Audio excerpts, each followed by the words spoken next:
ओम अज्ञानतिमिरान्धस्य ज्ञानञ्जनशलाकया चक्षुरुन्मिलितं येन तस्मै श्रीगुरुवे नमः। श्रीचैतन्यमनोभीष्टं स्थापितं येन भूतले स्वयं रूपकदा मह्यं ददाति स्वपदान्तिकं। वन्देऽहं श्रीगुरुं श्रीयुतपदकं वैष्णवाचं श्रीरूपं साग्रजातं सगण रघुनाथान्वितं तं सजीवं साद्वैतं सावधूतं परिजनसहितं कृष्णचैतन्यदेवं श्रीराधाकृष्णपादान् सगणललिता श्रीविशाखान्विताश्च नित्यानन्दं नमस्तुभ्यं प्रेमानन्दप्रदायते कलवकल्मस्य नाशाय जानवीतये नमः। नमो महावदन्याय कृष्ण प्रेम प्रदायते कृष्णाय कृष्ण चैतन्य नामिने गुरुद्विष नमः। पंचतत्वात्मकं कृष्णं भक्तरूप स्वरूपं भक्तावतारं भक्ताख्यं नमामि भक्ति सत्यकम्। हे कृष्ण करुणा सिंधु दीनबंधु जगतपतये गोपेश गोपिका कांत राधा कांत नमस्तुते। तप्त कांचन गौरांगे श्री राधे वृंदावनेश्वरी वृषभानुसुते देवी प्रणमामि हरिप्रिय। वाञ्छाकल्पतरुवृक्षा कृपा सिन्धुभ्येव च पतितानां पावनेभ्यो वैष्णवेभ्यो नमो नमः। जय श्री कृष्ण चैतन्य प्रभु नित्यानंद श्री अद्वैत गदाधर श्रीवासादि श्री गौर भक्तवृंद। हरे कृष्ण कृष्ण कृष्ण हरे हरे, हरे राम राम राम हरे हरे। इसमें आज हम लोग को श्रीमद् भगवद गीता का अध्याय संख्या 16 श्लोक संख्या 5 नंबर पढ़ना है। दैवी और आसुरी स्वभाव। बोलते हैं 5वें श्लोक में, दैवी संपदि मोक्षाय निबध्यान असुरी मता माँ शुचम संपदम देवी मविजातो अस्य पांडव। दिव्य गुण मोक्ष के अनुकूल है और आसुरी गुण बंधन दिलाने के लिए है। हे पांडुपुत्र, तुम चिंता मत करो, क्योंकि तुम दैवी गुणों से युक्त होकर जन्मे हो। देखो, पांडु के जो भी पुत्र हुए, पांचों पांडव, वो सब भगवान के भक्त थे, मतलब दिव्य गुणों को धारण करने वाले थे। तो यहाँ पर बता रहा है कि जो है, जो दिव्य गुण धारण करता है वो मोक्ष के अनुकूल होता है, और आसुरी गुण बंधन दिलाने के लिए होता है। तो हमारे अंदर जो आसुरी गुण है वो हमें बंधन में डालेगा, और जो दिव्य गुण है वो हमें मोक्ष के रास्ते पर आगे बढ़ाएगा। तो हमें आसुरी गुणों को छोड़ना है। आसुरी गुणों को छोड़कर ही हम अपने बंधनकारी जीवन से छूट पाएंगे, और दिव्य गुणों को धारण करके मोक्ष के अनुकूल बन पाएंगे, मोक्ष के रास्ते पर आगे बढ़ेंगे। भक्तों के लिए मोक्ष का मतलब क्या है? कि भगवान की प्रेममय सेवा को प्राप्त करना। तो मोक्ष के रास्ते पर आगे बढ़कर ही हम भगवान की प्रेममय सेवा को प्राप्त कर पाएंगे। मोक्ष मतलब पाप कर्मों से 100% मुक्त हो जाना, निवृत्त हो जाना। तो पाप कर्म हम कैसे करते हैं, कैसे हम जान पाएंगे? पाप कर्मों के कारण ही जीवन में हमारे कष्ट आता है, और जो हमारे जीवन से कष्ट समाप्त नहीं हो रहा है, इसके मतलब अभी हमारे पाप कर्म बचे हुए हैं। तो पाप कर्मों को नष्ट करने के लिए हमें क्या करना पड़ेगा? तीव्रता से भगवान के नाम की शरण ग्रहण करनी। नाम रूप गुण लीला धाम की जब हम शरण ग्रहण करेंगे तो बहुत जल्दी हमारे पाप नष्ट हो जाएंगे, और हम धीरे धीरे भगवान के भक्त बन जाएंगे। जैसे ही हमारे पाप कर्म नष्ट होंगे, वैसे ही भगवान की प्रेममय सेवा की तरफ हम आगे बढ़ते जाएंगे, और भगवान से धीरे धीरे प्रेम होने लगेगा।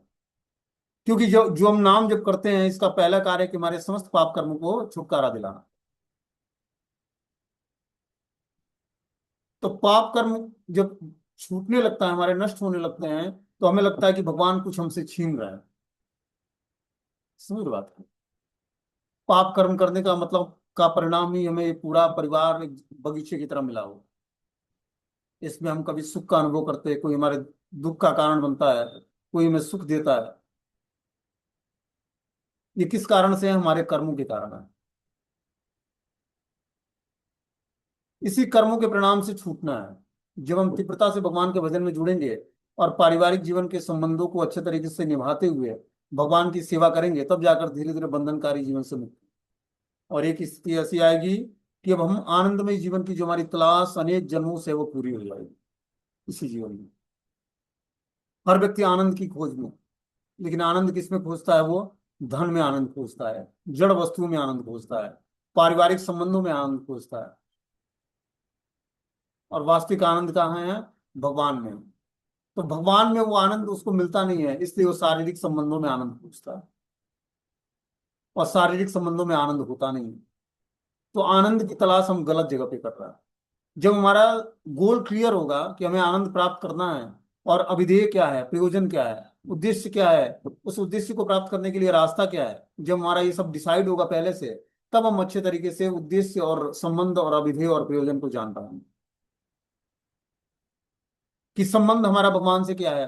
भगवान से संबंध को जागृत करने का रास्ता क्या है और उस संबंध को जागृत करने का उद्देश्य क्या है। तो भगवान से हमारा संबंध है कि भगवान हमारे नित्य ही स्वामी हैं और हम भगवान के नित्य दास हैं। तो ये दासता कैसे हम भगवान की स्वीकार करेंगे। जैसे जैसे हम इस शरणागति मंत्र महामंत्र का जाप करेंगे वैसे वैसे भगवान के शरणागत होते जाएंगे, भगवान पर हमारा विश्वास बढ़ता जाएगा। ये हमारे बुद्धि और आनंद का वर्धन करेगी, यही मानकर। और फिर हम भगवान को पूर्ण रूपेण समर्पित कर देंगे अपना जीवन कि हे प्रभु, अब हमारा ये जीवन आपके द्वारा संचालित होना चाहिए। अब आप ही इसके रक्षक हैं और पालक और संहारक। जीवात्मा के पास भजन करने के अलावा, भगवान को सरेंडर करने के अलावा कोई दूसरा मार्ग बचता ही नहीं है उसके पास। जैसे वो भगवान की भक्ति शुरू करेगा तो भक्ति का पूर्ण फल क्या मिलेगा कि भगवान को समर्पित करने के अलावा उसके जीवन में और कुछ बचा ही नहीं। मात्र एक ही रास्ता उसका, और सारे रास्ते भगवान बंद कर देंगे। मात्र एक ही रास्ता उसके पास रहेगा कि अब वो भगवान को समर्पित करना है अपना जीवन।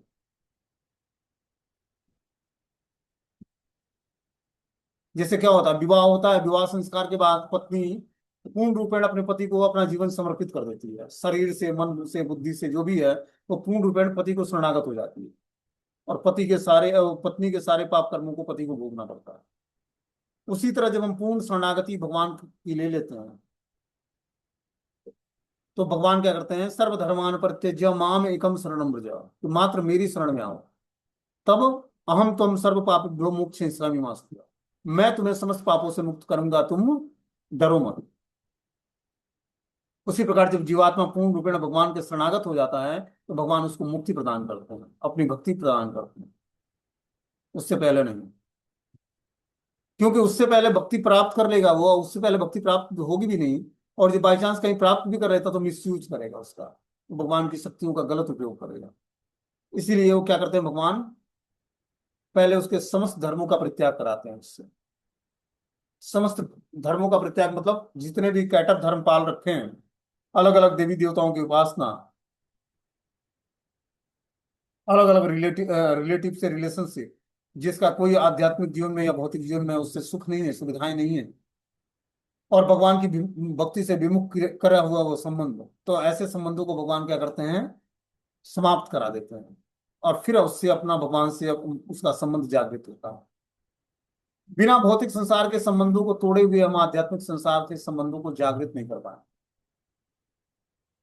तो भौतिक संसार के संबंधों को तोड़ने का क्या मतलब है, तोड़ने का मतलब रिलेशनशिप समाप्त करना नहीं है, रिलेशनशिप को अपने से हटाकर भगवान से जोड़ने का है। जो भी रिलेशनशिप आपसे जुड़ा हुआ है उस रिलेशनशिप को भगवान से जोड़ देना। आप बस एक निमित्त मात्र हो भगवान के रास्ते पर चलने के लिए। अपने सगे संबंधियों को भगवान की भक्ति से जोड़ने के लिए आप बस एक निमित्त मात्र हो। आपको भगवान ने एक निमित्त मात्र बनाया है। भगवान जानते हैं कि किस जीवात्मा को कहां से कब किससे जोड़ना है, इसलिए भगवान ने आपको निमित्त बनाया है। तो उस निमित्त में भगवान की सहायता कर देंगे कि जो भी जीवात्मा हमारे टच में आए उसको हम भगवान से जोड़ दें, और जो नहीं जुड़ता है तो उससे संबंध तोड़ लें। संबंध तोड़ने का क्या मतलब है कि उसके साथ रहते रहते भी उसके साथ हम हैं नहीं, मन बुद्धि से भगवान का चिंतन, और उसके साथ हम फिजिकली बस प्रेजेंट हैं उसकी सेवा करने के लिए, क्योंकि आपके साथ उसका कर्म जुड़ा हुआ है। जब तक कर्म समाप्त नहीं होगा तब तक कोई किसी का रिलेशनशिप समाप्त नहीं होता है। क्योंकि कर्म तो उस अंधकार में कुएं से भी आपको खींच लेगा, आप जहां जाकर आप छिप जाओगे कि मैं कर्मों के परिणाम से बच जाऊं, वहां से भी आपको निकाल कर ले आकर खड़ा कर देगा कर्म भोगने के लिए। तो कर्मों के परिणाम से कोई बच नहीं पाता है, आप कहीं भी जाकर छिप जाओगे, लेकिन कर्म का परिणाम फिर से आपको घसीट कर इस जीवन में नहीं, आप इस जीवन में छिप गए, फिर अगला जीवन लेना पड़ेगा कर्मों को भोगने के लिए। इसीलिए क्या करना है, कर्मों के परिणाम को छोड़ना नहीं है। जो भी हमारे शरीर से संबंधित वस्तु व्यक्ति स्थान है उसको या तो हम उसकी सेवा करके उसकी सेवा से निवृत्त हो लें और भगवान के भजन में दृढ़ता पूर्वक लग जाएं, तब तो बात समझ में आती है। और नहीं तो उसको परवरिश देंगे तो क्या होगा, परवरिश हमारे जी का जंजाल बन जाएगा। इसीलिए बहुत ही दृढ़ हाथ पकड़ना है जो हमें इस अंधकूप से बाहर निकाल पाए। इसके लिए प्रमाणिक आचार्य परंपरा से जब हम जुड़ेंगे और प्रार्थनाएं करेंगे तब जाकर भगवान की कृपा होती है, गुरु परंपरा की कृपा होती है। कि हम अपने बंधनकारी जीवन से बाहर निकलकर और भगवान के भजन में पूर्ण रूपेण तल्लीन हो पाए। उस परिवार के परवरिश का क्या फायदा जिस परिवार से कुछ लेना देना नहीं। लेकिन कर्म जुड़े होने के कारण व्यक्ति उसको छोड़ भी नहीं सकता है। ये तो किसी की आहेतुकी की कृपा हो जाए तब व्यक्ति बंधनकारी जीवन से छूट पाता है। ये तो यूं ही कोई अपने बंधनकारी जीवन से नहीं छूटे, बहुत मुश्किल कार्य है। बता रहे हैं कि दिव्य गुण मोक्ष के लिए अनुकूल होता है और आसुरी गुण बंधन दिलाने के लिए होता है। हे पांडुपुत्र, तुम चिंता मत करो, क्योंकि तुम दैवी गुणों से युक्त होकर जन्मे हो। भगवान कृष्ण अर्जुन को यह कहकर प्रोत्साहित करते हैं कि वह आसुरी गुणों के साथ नहीं जन्मा है। युद्ध में उसका सम्मिलित होना आसुरी नहीं है, क्योंकि वह उसके गुण दोषों पर विचार कर रहा था। वह यह विचार कर रहा था कि भीष्म तथा द्रोण जैसे प्रतिष्ठित महापुरुषों का वध किया जाए या नहीं। अतः वह न तो क्रोध के वशीभूत होकर कार्य कर रहा था, न झूठी प्रतिष्ठा या निष्ठुरता के अधीन होकर। अतः वह आसुरी स्वभाव का नहीं था। क्षत्रिय के लिए शत्रु पर बाण बरसाना दिव्य माना जाता है, ऐसे कर्तव्य से विमुख होना आसुरी है। अतः अर्जुन के लिए शोक करने का कोई कारण न था। जो कोई भी जीवन में विभिन्न आश्रमों के विधानों का पालन करता है वह दिव्य पद पर स्थिर होता है। तो हर एक जीवात्मा का कर्तव्य है कि वो अपने वर्ण और आश्रम के अनुसार अपने कर्तव्य का पालन करे।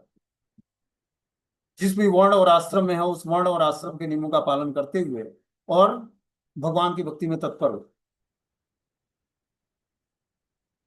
जब इस तरह से वो करेगा तब जाकर वो अपने स्थान से अपलिफ्ट होगा। जब तक वो वर्णाश्रम धर्म के नियमों का पालन नहीं करेगा और भगवान की भक्ति में जो तीव्रता से नहीं जुड़ेगा, मतलब उसको शारीरिक और आध्यात्मिक दोनों धर्मों को बखूबी निभाना पड़ेगा, तब जाकर वो धीरे धीरे अपने पाप कर्मों से निवृत्त हो पाएगा, अपने बंधनकारी जीवन से छूट पाएगा। उस तरह से नहीं।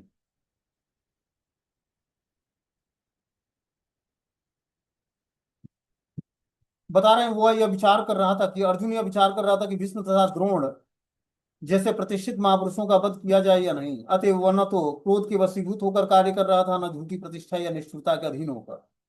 अतः वह आसुरी स्वभाव का नहीं था। क्षत्रिय के लिए शत्रु पर बाण बरसाना दिव्य माना जाता है और ऐसे कर्तव्य से विमुख होना आसुरी कहलाता है। अतः अर्जुन के लिए शोक करने का कोई कारण न था। जो कोई भी जीवन के विभिन्न आश्रमों के विधानों का पालन करता है वह दिव्य पद पर स्थिर होता है। तो हमें अपने जीवन में आश्रमों के विधानों का पालन करना पड़ेगा। जिस भी आश्रम में है उस आश्रम के नियमों का पालन करना पड़ेगा, तब जाकर हम धीरे धीरे अपने जगह से अपलिफ्ट होंगे और हमारे शरीर से जो संबंधित व्यक्ति वस्तु स्थान है उससे हमारा धीरे धीरे रिलेशनशिप खत्म होगा। जब हम दृढ़ता से उनकी सेवा करेंगे और तीव्रता से भगवान का भजन में जुड़ेंगे तब जाकर हमारे कर्म समाप्त होंगे। और ये कर्म तभी समाप्त होंगे जब हम किसी का आश्रय लेकर भजन करें। आश्रय और निर्देश में जब हम अपना जीवन ऑपरेट करेंगे तब जाकर हमारा बंधन खुलेगा। उस तरह से बंधन खुलेगा नहीं। इसीलिए आश्रय लेना जरूरी है, आवश्यक है। दीक्षा के बाद भी बिना आश्रय के भजन नहीं होता है।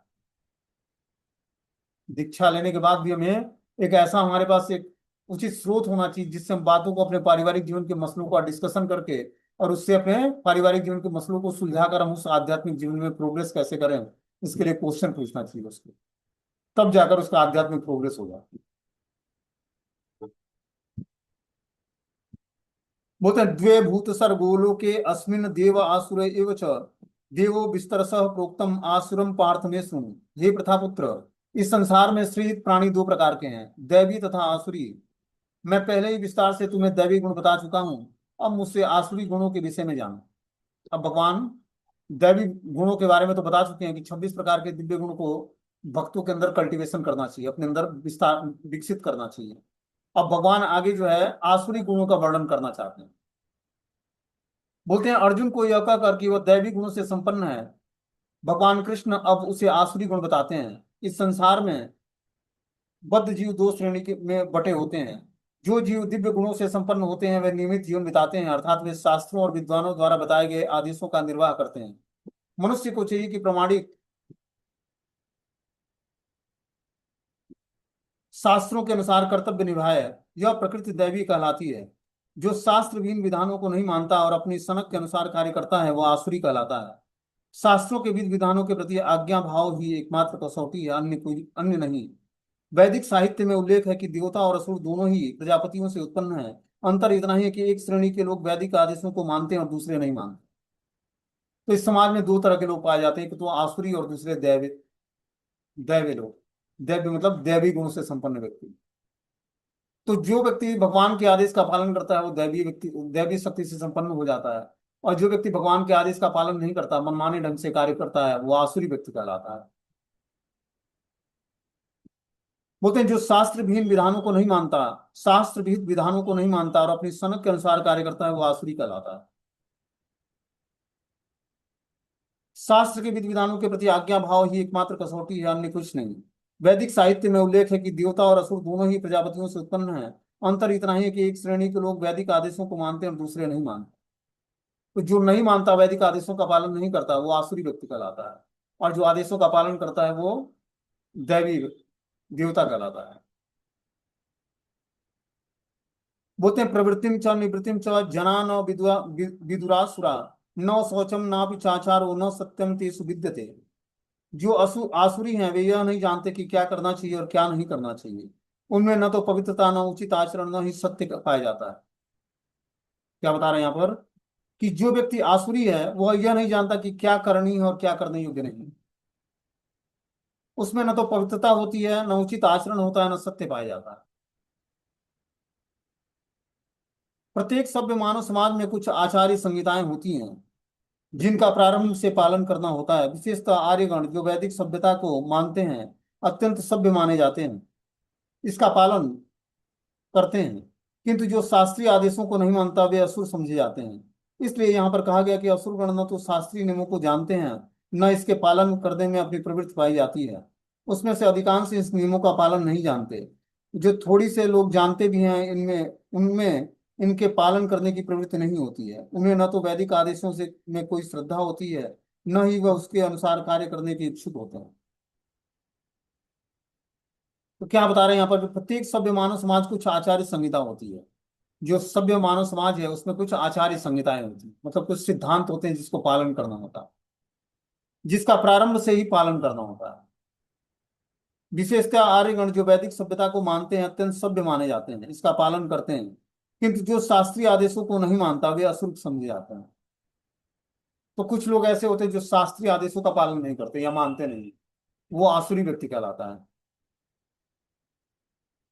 किंतु जो शास्त्रीय आदेशों को नहीं मानता वे असुर समझे जाते हैं। इसलिए यहाँ पर कहा गया है कि असुर गण न तो शास्त्रीय नियमों को जानते हैं, न इनमें उनके पालन करने की प्रवृत्ति पाई जाती है। इनमें से अधिकांश इन नियमों को नहीं जानते। जो थोड़े से लोग जानते हैं इनमें पालन करने की प्रवृत्ति नहीं होती। तो पूरे समाज में कुछ लोग तो शास्त्रीय आदेशों को जानते नहीं है, कुछ लोग जानते भी हैं तो उसको मानते नहीं है। तो जो व्यक्ति शास्त्रीय आदेशों को पालन नहीं करता है या मानता नहीं है, वो असुर कहलाता है। उन्हें ना तो वैदिक आदेशों से कोई श्रद्धा होती है, न ही वे उसके अनुसार कार्य करने के इच्छुक होते हैं। असुरगण न तो बाहर से न ही भीतर से स्वच्छ होते हैं। मनुष्य को चाहिए कि स्नान करके, दंत मंजन करके, बाल बनाकर, वस्त्र बदलकर शरीर को स्वच्छ रखे। जहां तक आंतरिक स्वच्छता की बात है, मनुष्य को चाहिए कि वह सदैव ईश्वर के पवित्र नामों का स्मरण करे और हरे कृष्ण मोहम्मद का कीर्तन करे। असुरगण बाह्य और आंतरिक स्वच्छता के इन नियमों का को न तो चाहते जानते हैं, न ही इसका पालन करते हैं। तो देखो, आंतरिक और बाह्य स्वच्छता भी हमें बहुत ही आवश्यक है पालन करना अपने आध्यात्मिक जीवन में। पंक्चुअलिटी और प्योरिटी दो चीजों का बहुत ही विशेष ध्यान रखना होता है कि हर कार्य पंक्चुअलिटी के से करें। हम हर टाइम हमारे कर्मों का कामों जो भी हम क्रिया करते हैं आध्यात्मिक जीवन में या भौतिक जीवन में, वो हमारा टाइम से फिक्स होना चाहिए। फिक्स टाइम पर हम सारे कार्य करें। कि और जो आरती करनी है तो हमें 4:30 बजे सुबह मंगला आरती करनी है, या चलो घर में है तो 5 बजे करनी है। नाम जप करना है तो 5:30 बजे से 6 बजे के बीच में नाम जप शुरू कर देना है। तो क्या है कि हर एक चीजों का हमारा टाइम होना चाहिए, उसी टाइम बार पर हमें अपनी सारी स्पिरिचुअल एक्टिविटी करनी चाहिए टाइम से। तब जाकर हमारा आध्यात्मिक प्रोग्रेस होगा। और एक दो दिन नहीं, लगभग अच्छे खासे टाइम, जब हम 10 से 12 साल एक ही टाइम पर जब भगवान का भजन करेंगे, भगवान की मंगला आरती करनी है, प्रणाम करना है, नियमों का पालन करना है, भगवान के भोग लगे प्रसाद के अलावा कुछ नहीं खाना है, इन नियमों को जब हम लंबे समय तक पालन करेंगे तब जाकर हमारा धीरे धीरे जो है निष्ठा लेवल की भक्ति जागृत होगी और हमारे पाप कर्म बहुत जल्दी समाप्त हो जाएंगे। 2 4 6 महीने कर लेते हैं, फिर ढीले पड़ जाते हैं, दीक्षा हो जाती है, फिर अब लगता है क्या है, अब तो आराम हो गया, अब दीक्षा हो गई, कोई बात नहीं, तो हम ढीले पड़ जाते हैं। ऐसा नहीं। दीक्षा मतलब प्रारंभिक स्टेज है। अब हमें क्या करना है, और दृढ़ता पूर्वक भगवान की भक्ति में जुड़ना है, और कथाओं का श्रवण करना है, नाम जप करना है, तीव्रता से भगवान की भक्ति में जुड़ना है, और गुरु और भगवान के प्रति अपने विश्वास को डेवलप करना है। तब जाकर हम धीरे धीरे आध्यात्मिक जीवन में प्रोग्रेस करेंगे। लेकिन क्या होता है, दीक्षा ले लेते हैं फिर ढीले पड़ जाते हैं कि अब क्या जरूरत है कथा सुनने की, क्या जरूरत है नाम जप करने की, या क्या जरूरत है टाइम से हमें हर कार्य करने की, अब तो दीक्षा हो गई है। तो दीक्षा का मतलब है कि प्रारंभिक अवस्था शुरू हुई है। अब जैसे जैसे हम नाम भजन करेंगे, कथा सुनेंगे, भगवत प्रसाद खाएंगे, एकादशी व्रतों का पालन करेंगे, बिना भूख लगाए कुछ भी नहीं खाएंगे, तब जाकर धीरे धीरे आध्यात्मिक प्रोग्रेस होगा। और पंक्चुअलिटी और प्योरिटी का ध्यान रखेंगे। बता रहे हैं कि यहाँ पर दो तरह से हमें आंतरिक और बाह्य रूप से स्वच्छ होना चाहिए। आंतरिक रूप से भगवान का स्मरण करना है, महामंत्र का जाप करना है, और बाह्य रूप से शरीर को मतलब शरीर को स्वच्छ रखने के लिए स्नान करना है, तिलक धारण करना है, आचमन करना है, बाल और नाखून छोटे रखने हैं। इस प्रकार हमें आंतरिक और बाह्य रूप से स्वच्छ रहना चाहिए। और आंतरिक रूप से महामंत्र का जाप करके हम आंतरिक रूप से स्वच्छ हो सकते हैं। यहाँ तक कि आचरण की बात है, मानव आचरण का मार्गदर्शन करने वाले अनेक विधि विधान हैं, जैसे मनु संहिता जो मानव जाति का अधिनियम है। यहाँ तक कि आज भी सारे हिंदू मनु संहिता का ही अनुसरण करते हैं। इसी ग्रंथ से उत्तराधिकार तथा अन्य विधि संबंधित बातें ग्रहण की जाती हैं। मनु संहिता से स्पष्ट कहा गया है कि अन्य विधि संबंधी बातें ग्रहण की कि स्त्री को स्वतंत्रता न प्रदान की जाए। इसका अर्थ यह नहीं होता कि स्त्रियों को दासी बनाकर रखा जाए। वे तो बालकों के समान हैं, बालकों को स्वतंत्रता नहीं दी जाती। लेकिन इसका अर्थ यह नहीं है कि वे दास बनाकर रखे जाते हैं। लेकिन असुरों ने ऐसे आदेशों की उपेक्षा कर दी और वे सोचते हैं कि स्त्रियों को पुरुषों के समान ही स्वतंत्रता प्रदान की जानी चाहिए। इस समाज में स्त्रियां जो माताएं हैं, वो अपने अधिकार के लिए लड़ती हैं कि हमें हमें भी पुरुष जैसी स्वतंत्रता प्राप्त होनी चाहिए। यहाँ शास्त्र उसको वर्जित करता है। मनु संहिता नामक ग्रंथ है, उसमें स्त्रियों को स्वतंत्र रूप से कोई भी कार्य करने के लिए वर्जित बताया गया कि उनको स्वतंत्र नहीं रहना है। शुरुआत के दिनों में जब वो जन्म से लेकर और 25 वर्ष की अवस्था तक अपने माता पिता के गाइडेंस में रहना चाहिए उनको। फिर 26 वर्ष से लेकर 50 वर्ष तक पति के गाइडेंस में रहना चाहिए। और 51 वर्ष से लेकर जीवन के अंत तक अपने सयाने पुत्र के गाइडेंस में रहना चाहिए। इस प्रकार माताओं के लिए जो है रिस्ट्रिक्शन है कि वो कभी भी स्वतंत्र रूप से कोई भी कार्य न करें या स्वतंत्र जीवन न जिए। उनको प्रॉपर अपने पिता, पति और पुत्र के गाइडेंस में रहना चाहिए जीवन के अंत तक। इस प्रकार जब माताएं, स्त्रियां जो हैं इन नियमों का पालन करती हैं, तब वो धीरे धीरे सामाजिक मर्यादा को बनाए हुए और भगवान की भक्ति में आगे बढ़ती हैं। बोलते हैं वास्तव में स्त्री को जीवन की प्रत्येक अवस्था में सुरक्षा प्रदान की जानी चाहिए। उसके बाल्यकाल में पिता द्वारा संरक्षण प्रदान की जानी चाहिए, तारुण्य अवस्था में पति द्वारा, और बुढ़ापे में बड़े पुत्र द्वारा। मनु संहिता नामक ग्रंथ के अनुसार यही उचित सामाजिक आचरण है। लेकिन आधुनिक शिक्षा नारी जीवन का एक अतिरिक्त अहंकारपूर्ण बोध उत्पन्न कर दिया है। अतएव अब विवाह एक कल्पना बन चुकी है। स्त्री की नैतिक स्थिति भी अब अच्छी नहीं रह गई है। अतएव असुरगण कोई ऐसा उपदेश ग्रहण नहीं करते जो समाज के लिए अच्छा है। चूंकि वे महर्षियों के अनुभव तथा उनके द्वारा निर्धारित विधि विधानों का पालन नहीं करते, अतः आसुरी लोगों की सामाजिक स्थिति अत्यंत शोचनीय है। कि जो व्यक्ति आसुरी होता है वो स्त्रियों को स्वतंत्रता देना चाहता है ताकि उसका शोषण किया जा सके, और इस कारण से समाज में भ्रष्टाचार मचा हुआ है।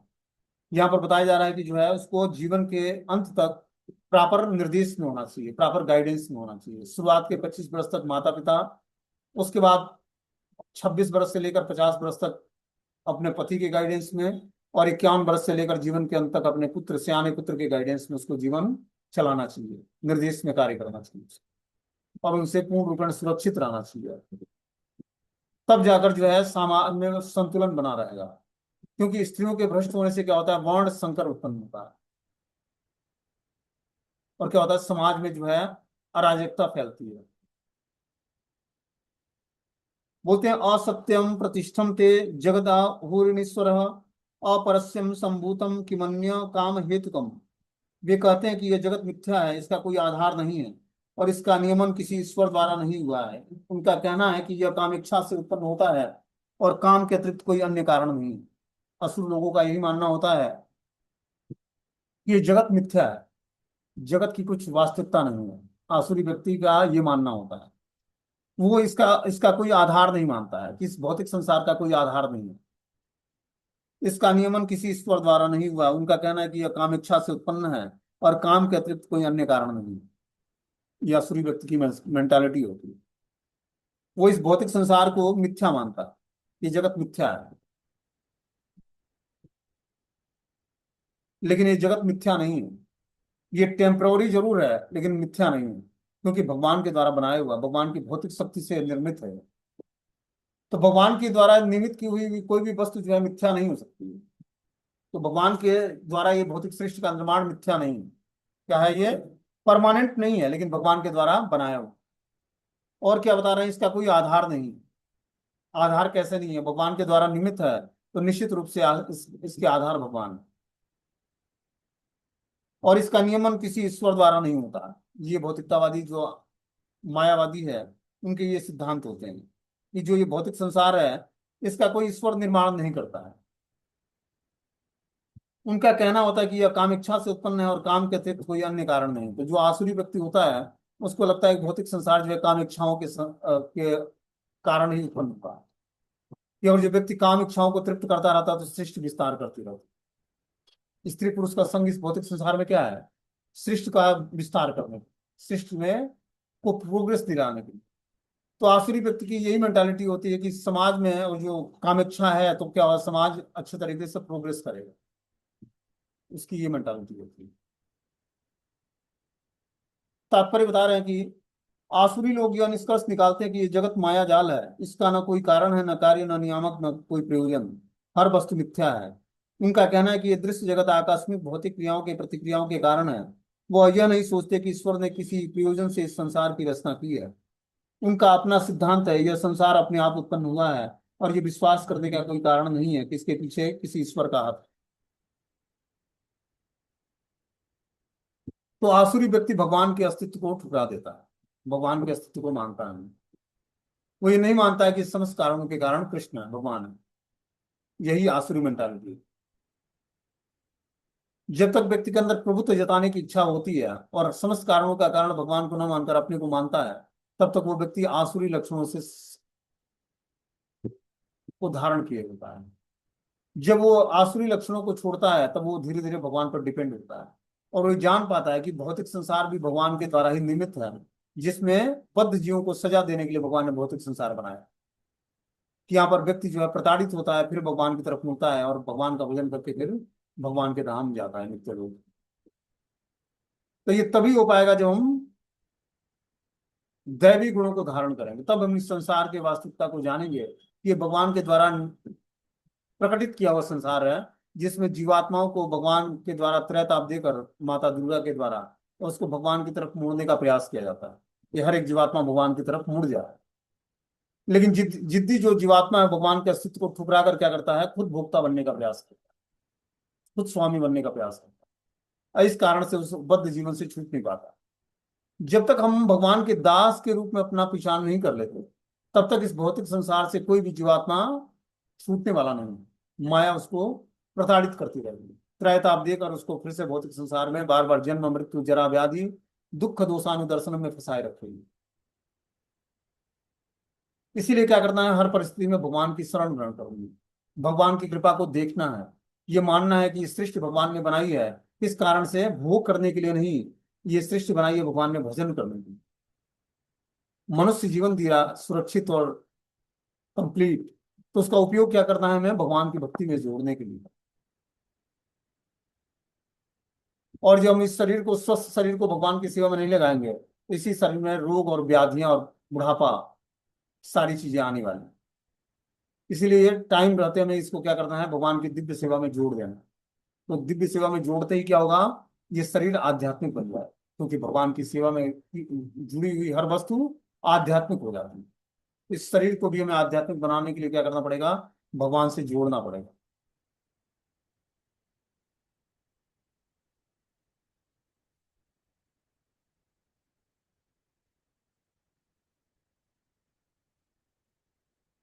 होते हैं आसुरी लोग यह निष्कर्ष निकालते हैं कि यह जगत माया जाल है, इसका न तो कार्य है, न कारण है, न नियामक, न कोई प्रयोजन, हर वस्तु मिथ्या है। उनका कहना है कि यह दृश्य जगत आकस्मिक भौतिक क्रियाओं और प्रतिक्रियाओं के कारण है। वो यह नहीं सोचते कि ईश्वर ने किसी प्रयोजन से इस संसार की रचना की है। उनका अपना सिद्धांत होता है, यह संसार अपने आप उत्पन्न हुआ है, और ये विश्वास करने का कोई कारण नहीं कि इसके पीछे किसी ईश्वर का हाथ है।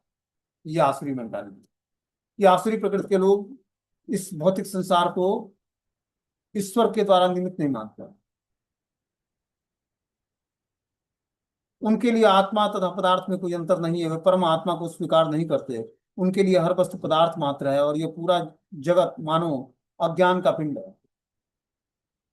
तो जो व्यक्ति आसुरी है, उस पूरे भौतिक संसार को अज्ञान का पिंड मानता है। ये भौतिक संसार टेम्पोररी, चाहे मिथ्या है, और अज्ञानता है इस संसार में। उनके अनुसार प्रत्येक वस्तु शून्य है। जो भी सृष्टि दिखती है वह केवल दृष्टि भ्रम के कारण है।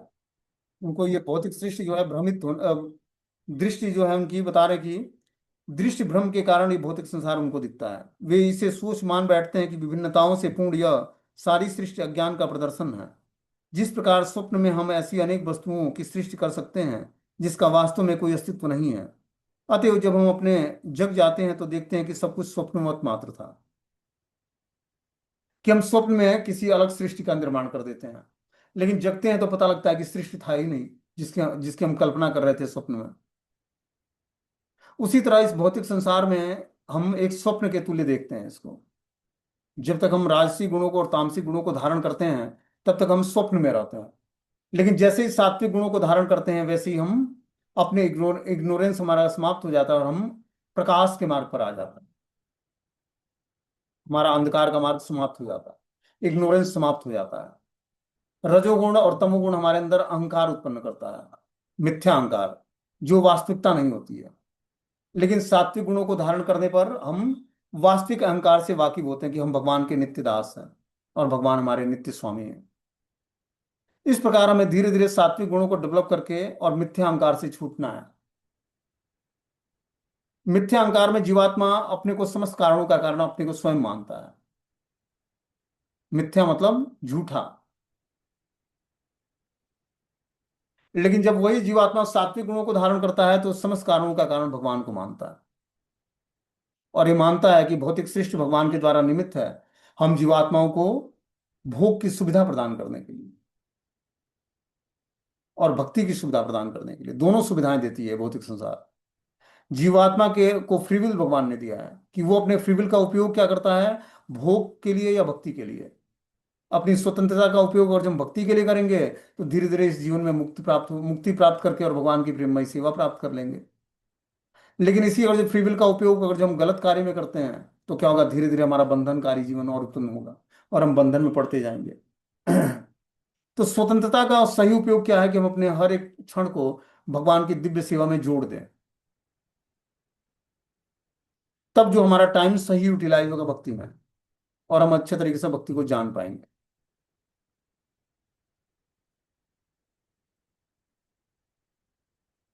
आगे इसमें बता रहे हैं कि वास्तव में यद्यपि असुर यह कहते हैं कि जीवन स्वप्न है, लेकिन वे इस स्वप्न को भोगने में बड़े कुशल होते हैं। अतः वह ज्ञानार्जन करने के बजाय अपने स्वप्न लोक में अधिकाधिक उलझ जाते हैं। उनकी मान्यता है कि जिस प्रकार शिशु केवल स्त्री पुरुष के संभोग का फल है, उसी तरह यह संसार बिना किसी आत्मा के उत्पन्न हुआ है। उनके लिए यह पदार्थ का संयोग मात्र है जिसमें जीवों को उत्पन्न किया है। अतएव आत्मा के अस्तित्व का प्रश्न ही नहीं उठता। जिस प्रकार अनेक जीवित प्राणी अकारण ही पसीने से तथा मृत शरीर से उत्पन्न हो जाते हैं, उसी प्रकार यह सारा जीवित संसार दृश्य जगत के भौतिक संयोगों से प्रकट होता है। अतएव प्रकृति ही इस संसार का कारण स्वरूप है, इसका कोई अन्य कारण नहीं है। वे भगवत गीता में कहे गए कृष्ण के इन वचनों को नहीं मानते। मैं दक्षिण प्रकृति सूयते सचराचरम, सारा भौतिक जगत मेरे निर्देश के अंतर्गत गतिशील है। दूसरे शब्दों में असुरों को संसार की सृष्टि के विषय में पूरा पूरा ज्ञान नहीं होता। प्रत्येक का अपना कोई न कोई सिद्धांत है। उनके अनुसार शास्त्रों की कोई एक व्याख्या दूसरी व्याख्या के समान होती है, क्योंकि वे शास्त्रीय आदेशों के मानक ज्ञान को में विश्वास नहीं करते। तो जो आसुरी व्यक्ति होता है वो भगवान के ज्ञान में पहले तो विश्वास नहीं करता है, शास्त्रों में उसका विश्वास नहीं होता है।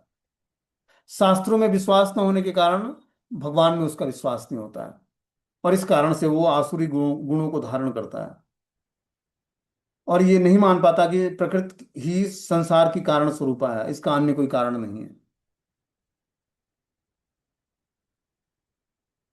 कहने का मतलब है कि जो आसुरी स्वभाव का व्यक्ति है वो भगवान के अस्तित्व को स्वीकार नहीं करता है। वो समस्त कारणों का कारण अपने को मानता है, कि जो भी हमारे जीवन में घटनाएं हो रही हैं या जो भी मैं कर रहा हूं, इसका मैं स्वयं जिम्मेदार हूं। और वास्तव में जिम्मेदार वही होता है, लेकिन क्या है, वो भगवान के अस्तित्व को नहीं मानता है, भगवान पर विश्वास नहीं करता है, वो इसीलिए असुर कहलाता है वो। तो हमें क्या करना है, इन आसुरी लक्षणों को छोड़ना है और भगवान पर पूर्ण रूपेण विश्वास करना है। शास्त्रों की बातों को सुनना है, समझना है, मानना है, और उस पर विश्वास करके उसको अपने जीवन में पालन करना है। तब जाकर हमारा जीवन जो है आध्यात्मिक जीवन चलेगा, और आध्यात्मिक जीवन में हम प्रोग्रेस